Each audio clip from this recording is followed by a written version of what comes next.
Mwaka 2023 ulishuhudia hasara kubwa ya mamilioni ya mifugo kutokana na kiangazi cha muda mrefu. Hapa nchini, zaidi ya watu milioni 6 walikabiliwa na njaa. Wanyamapori hawakusazwa na kiangazi hicho. Mamia walikufa katika mbuga tofauti humu nchini. Kila wiki. Hata sasa hivi nilikuwa nimeenda kuangalia kwa kampu kama kuna. Kiangazi hicho kilitajwa kuwa kikali mno kuwahi kushuhudiwa humu nchini kwa miaka 40. Yote hayo yalitajwa kutokana na mabadiliko ya tabia nchi. Ladies and gentlemen, the Kenya. Mapema wiki hii, idara ya utabiri wa hali ya hewa kwa ushirikiano na shirika la World Resources Institute Africa pamoja na mashirika mengine ilitoa ripoti ya athari za mabadiliko ya tabia nchi nchini Kenya, ambayo inaonyesha jinsi mabadiliko hayo yameathiri na yanavyoendelea kuathiriwa Kenya.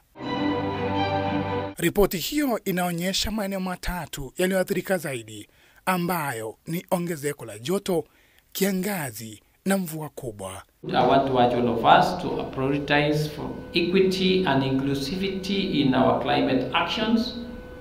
Vulnerable communities, including low-income populations and marginalized groups, often bear the brunt of climate impact. The report really gives us a platform for us to look at a city as a portfolio that also explores the risk assessments within the urban centers. So if we utilize it correctly, we can transition from reacting to disasters into preparing our responses by building resilience within the city, against flooding, against any other pressures, and then being in a position also to create the enabling framework, like having the Climate Change Management Bill, to ensure that funds are also utilized or sourced with partners who can help us build this resilience beforehand.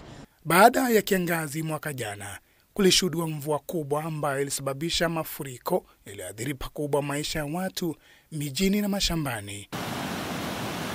Mvua hiyo ilipelekea vifo vya zaidi ya watu 300 pamoja na kuhamisha maelfu ya watu kutoka makwao. Ukanda wa upembe wa Afrika tangu mwaka 2020 umeshuhudia ongezeko la mafuriko, kiangazi pamoja na uvamizi wa nzige. Bila shaka serikali ina kibarua cha ziada cha kudhibiti wadudu hawa, kwani wamekuwa tishio kwa usalama wa chakula humu nchini. Haya yote yakitajwa kuchochewa na mabadiliko ya tabia nchi.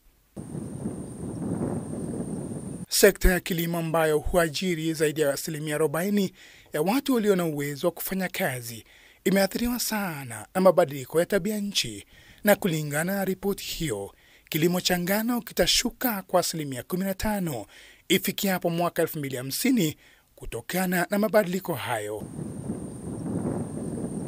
Kenya ni miongoni mwa mataifa barani Afrika yaliyoathiriwa mno na mabadiliko ya tabia nchi, licha ya kuchangia kiwango kidogo cha uchafuzi wa hewa kwa gesi ya kaboni.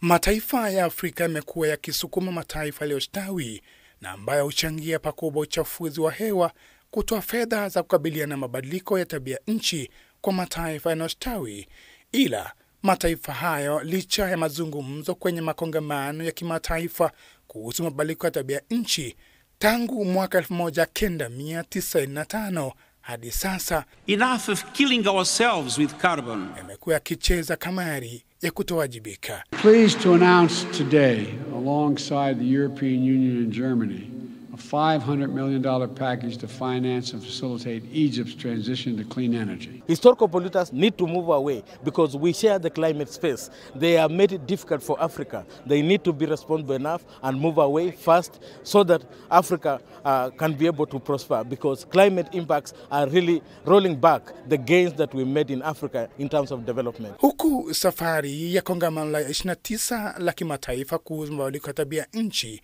ikiendelea kushika kasi, kuna hisia kuwa kongamano hilo huenda likawa la maneno ya kasuku yasiyokuwa na kibwagizo cha vitendo. They talked of having a fund on loss and damage fund so that developing countries can be able to access that money. up to date, that fund has not been established, and no monies. The few countries that pledged a few monies in that account, they have never remitted. There is still very little commitment from developed countries to ensure that we achieve the targets of reducing emission. And that's where the concern is. Year in, year out, every COP meeting, there is no serious commitment to ensuring that we reduce global emission from the highest emitters. And if we go by this trend, then we are well headed for a 2.8 degrees Celsius warming. And that is catastrophic for the communities that we live in and the communities that we are working with as an institution. So we hope by the time we gather for the COP meeting that there will be a serious commitment to reduction of emission, and that's the first political commitment we are looking forward to. We hope that there will be a serious commitment to increasing financing to the Loss and Damage Fund, and by extension, general climate finance, specifically supporting adaptation. Ili kukabiliana na mabadiliko ya tabia nchini, kuna pendekezo hasa serikali za kaunti. We can't wait until we are dead. So we have decided as Council of Governors, we decided we will come up with our own policy and our own legislation to set up a climate change fund. And that's why all the 47 counties now we have set climate change fund, so that whatever little we get from Treasury and what we collect ourselves as own source revenue, we put 2 to 3% to climate change, so that we can be able to address the climate change issues as we wait with the hope that the developed countries will be able to honor their pledges, but I don't see them honoring. County integrated development plans that incorporate climate action and adaptation informed by local level interventions is very useful. So it's a two-pronged approach from an individual level but also from government. Kwa sasa athari za mabadiliko ya tabia nchi zitaendelea kushuhudiwa na kuna mengi ya kufanywa katika kukabiliana na hali hiyo. Dan Kaburu, K24, Nairobi.